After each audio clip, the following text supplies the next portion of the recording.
ഇന്നത്തെ ക്ലാസ്സിൽ നമ്മൾ പഠിക്കാൻ പോകുന്നത് വളരെ പ്രധാനപ്പെട്ടതും വളരെ യൂസ്ഫുള്ളും ആയിട്ടുള്ള ഒരു കാര്യമാണ്.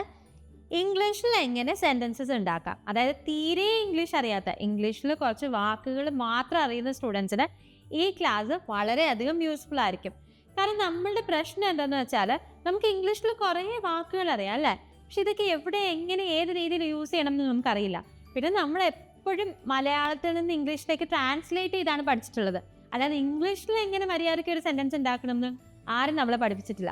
പക്ഷെ ഇന്നത്തെ ക്ലാസ്സിൽ ഈ വീഡിയോ മുഴുവനും കണ്ടു കഴിഞ്ഞാൽ ബേസിക് ആയിട്ടുള്ള കുറച്ചൊക്കെ സെൻറ്റൻസസ് എങ്ങനെയാണ് ഉണ്ടാക്കുന്നതെന്ന് നിങ്ങൾക്കൊരു ഐഡിയ കിട്ടും. അപ്പോൾ നമുക്ക് ഈ ഒരു സെൻറ്റൻസ് നോക്കാം.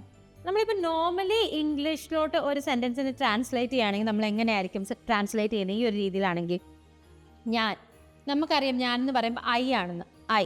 ഇനി ഓഫീസിൽ, ഓഫീസ് എന്ന് പറയുമ്പോൾ ഓഫീസ്, ഓക്കെ, ഐ ഓഫീസ്.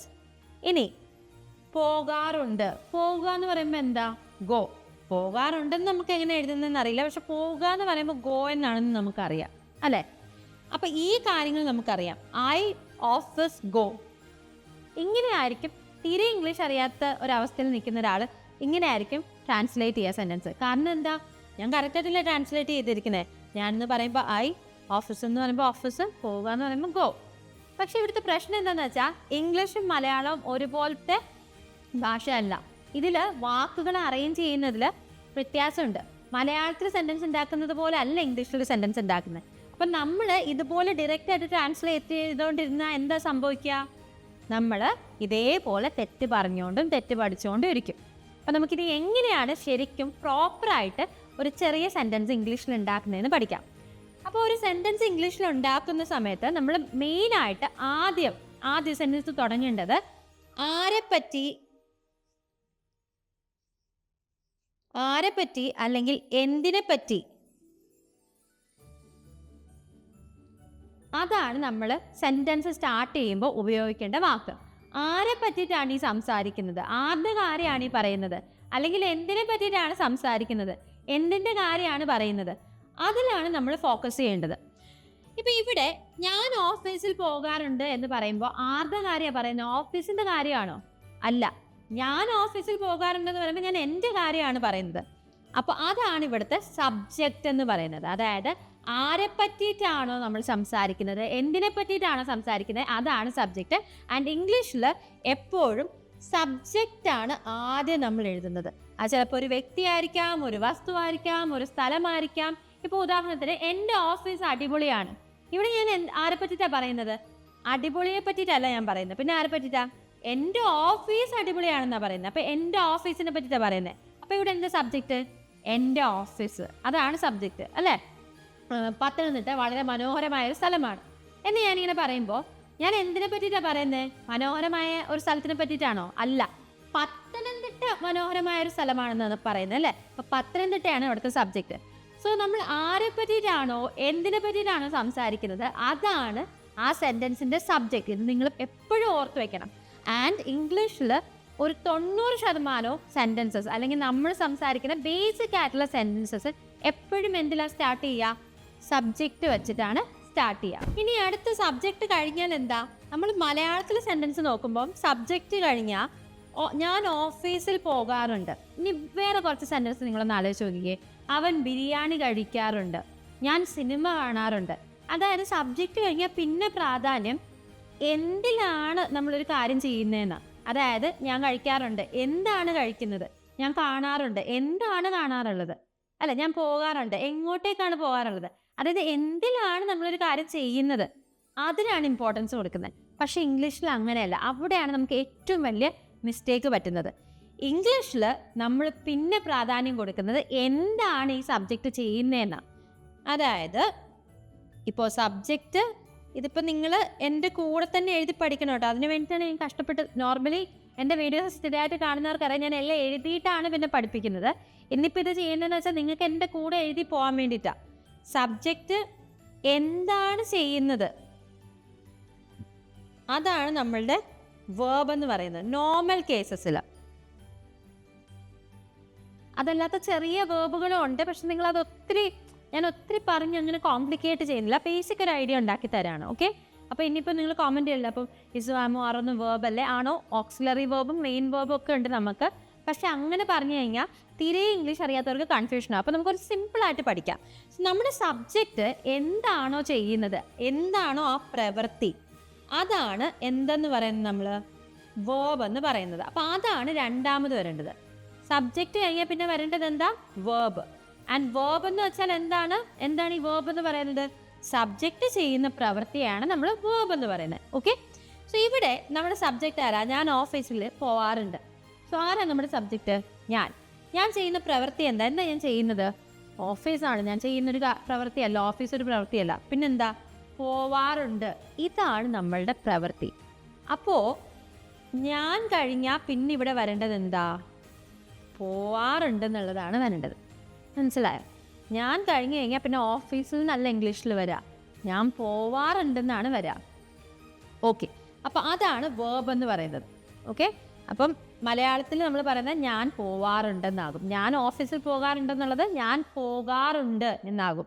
ഞാൻ ബിരിയാണി കഴിക്കാറുണ്ടെന്ന് പറയുമ്പോൾ ഞാൻ കഴിക്കാറുണ്ട് എന്നാകും. ഞാൻ ബിരിയാണി എന്നുള്ളത് വരില്ല, ഞാൻ കഴിക്കാറുണ്ട്. സോ ഞാൻ ചെയ്യുന്ന പ്രവൃത്തി അല്ലെങ്കിൽ ആരാണോ സബ്ജക്റ്റ്, അവർ ചെയ്യുന്ന പ്രവൃത്തിയാണ് പിന്നീട് എന്തെന്ന് പറയുന്നത്? വേർബ് എന്ന് പറയുന്നത്. സബ്ജക്റ്റ് കഴിഞ്ഞാൽ പിന്നെ വേർബാണ് വരേണ്ടത്. ഓക്കെ, ഇതൊന്ന്. ഇത് രണ്ട്. എന്തിലാണ് ഈ പ്രവൃത്തി ചെയ്യപ്പെടുന്നത്? അത് ചിലപ്പോൾ ഒരു സ്ഥലമാകാം, ഒരാളിലാകാം, ഒരു എന്തെങ്കിലും ഒരു സാധനത്തിലാകാം. അതിനെയാണ് നമ്മൾ ഒബ്ജക്റ്റ് എന്ന് പറയുന്നത്. ഒബ്ജക്റ്റ്. ഓക്കെ, ഒബ്ജക്റ്റ് എന്ന് പറയുന്നത് ഒബ്ജക്റ്റ് ആകാം, അല്ലെങ്കിൽ ഏതെങ്കിലും ഒരു പ്ലേസ് ആകാം. എല്ലാം ഒബ്ജക്റ്റ് ആകണമെന്ന് നിർബന്ധമില്ല. ഒബ്ജക്റ്റ് എന്ന് പറയുമ്പോൾ നമ്മൾ ബെനിഫിഷ്യലായിട്ട് ആരാ വരുന്നത്, അതിനാണ് നമ്മൾ പൊതുവെ ഒബ്ജക്റ്റ് എന്ന് പറയുന്നത്. ചിലപ്പോൾ അതൊരു പ്ലേസ് ആകാം. ഇപ്പോൾ ഇതിൽ ഓഫീസ് എന്ന് പറയുന്നത് നമുക്കൊരു ഒബ്ജക്റ്റ് എന്ന് പറയാൻ പറ്റത്തില്ല, അതൊരു പ്ലേസ് ആയിട്ട് നമ്മൾ കൺസിഡർ ചെയ്യുന്നത്. സോ ഒബ്ജക്റ്റ് ആകാം, പ്ലേസ് ആകാം, അല്ലെങ്കിൽ ഒരു പേഴ്സൺ ആകാം.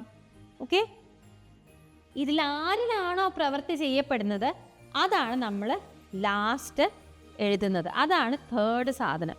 ഓക്കെ, ഇതിലേതെങ്കിലും ആകാം. അത് ഒരു വ്യക്തിയാകാം, ഒരു സ്ഥലമാകാം, ഒരു വസ്തുവാകാം, എന്തുമാകാം. എന്തിലാണോ പ്രവൃത്തി ചെയ്യപ്പെടുന്നത് അതാണ് നമ്മൾ അവസാനം കൊണ്ട് എഴുതുന്നത്. അപ്പോൾ ഇവിടെ എന്തിലാണ് പ്രവൃത്തി ചെയ്യപ്പെടുന്നത്? ഞാൻ ഓഫീസിൽ പോകാറുണ്ട്. അപ്പം ഞാൻ എങ്ങോട്ടാണ് പോകാറുള്ളത്? ഓഫീസിൽ. അപ്പോൾ ഓഫീസാണ് അവസാനം വരേണ്ടത്. അതായത് ഇങ്ങനെ വരും. മനസ്സിലായോ? ഞാൻ ഓഫീസിൽ പോകാറുണ്ട്. സെൻറ്റൻസ് ഇങ്ങനെയാകും. അപ്പോഴത്തേക്ക് എന്താ പറ്റാൻ പോകുന്നതെന്ന് വെച്ചാൽ നമ്മളിത് സൈക്കിൾ അടിക്കും. ഞാൻ ഓഫീസിൽ പോകാറുണ്ട് എന്നുള്ളത് സബ്ജക്റ്റ് ആദ്യം വരും, വേർബ് രണ്ടാമത് വരും, അവസാനമാണ് എന്തിലാണ് പ്രവൃത്തി ചെയ്യപ്പെടുന്നത് എന്നുള്ളത് വരുന്നത്.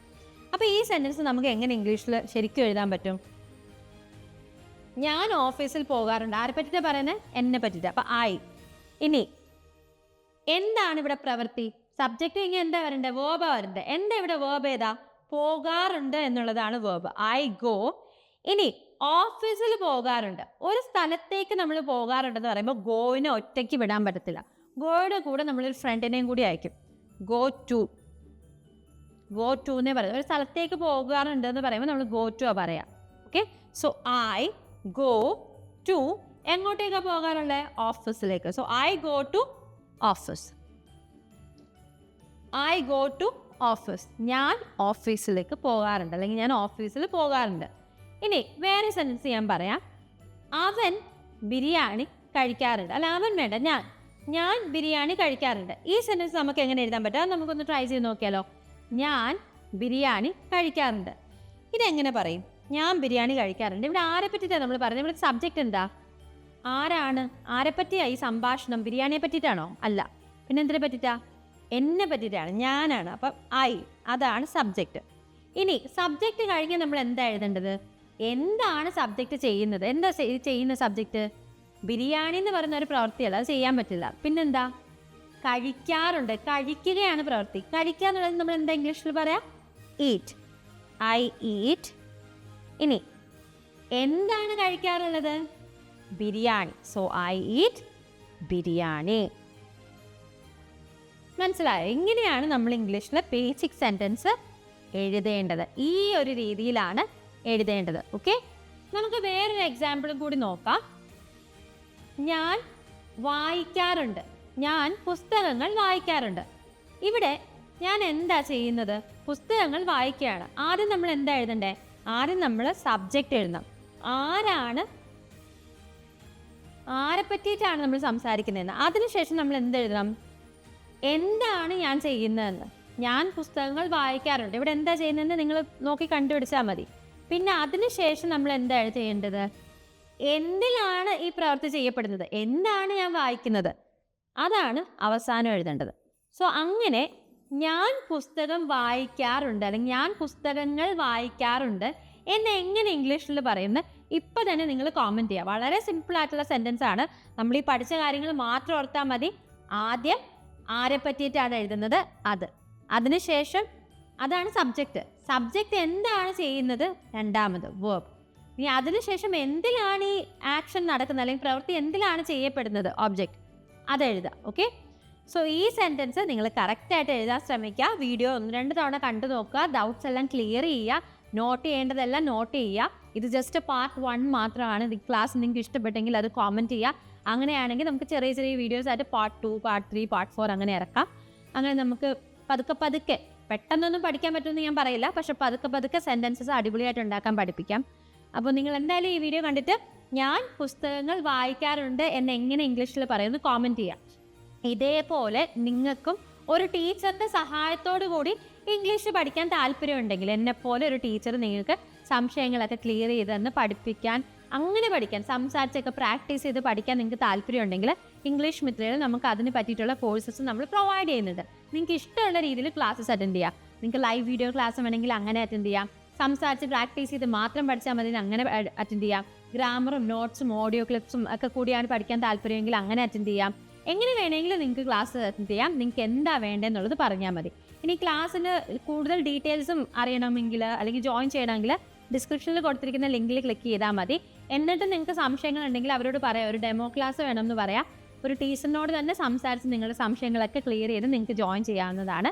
അപ്പോൾ ഇതിൽ നിങ്ങൾക്ക് ഇനി എന്തെങ്കിലും ഡൗട്ട്സ് ഉണ്ടെങ്കിൽ കോമെൻറ്റ് ചെയ്യുക, വീഡിയോ ലൈക്ക് ചെയ്യുക, ഷെയർ ചെയ്യുക, ചാനൽ സബ്സ്ക്രൈബ് ചെയ്യുക, ഞങ്ങളെ ഫോളോ ചെയ്യുക ഇതുപോലത്തെ യൂസ്ഫുൾ ആയിട്ടുള്ള വീഡിയോസിന് വേണ്ടിയിട്ട്. അപ്പോൾ മറ്റൊരു വീഡിയോയിൽ കാണുന്നത് വരെ this is Revathi Krishnan signing off from English Mitra. Thank you and have a beautiful day.